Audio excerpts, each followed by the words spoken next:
Hello viewers, today I'm going to talk about pen tool versus curvature tool. Which one is better? Now I am going to edit with the pen tool this shape, and I am trying to get a good shape with the pen tool. As you can see, the shape is not getting perfect here. So it's almost done, and I'm going to show you the pen tool shape is not okay. Now let's start with the curvature tool. Now you can see I am trying to give a shape. The curvature tool is taking the shape automatically by itself.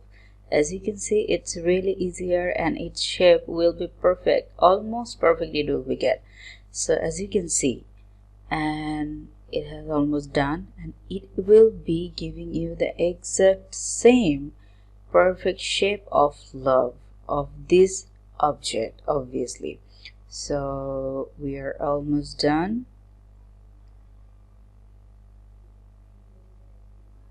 See, now you can see the difference between the pen tool and the curvature tool. So the pink one we have made with the pink one love, we have tried to make pen tool versus curvature tool. So obviously curvature tool is a better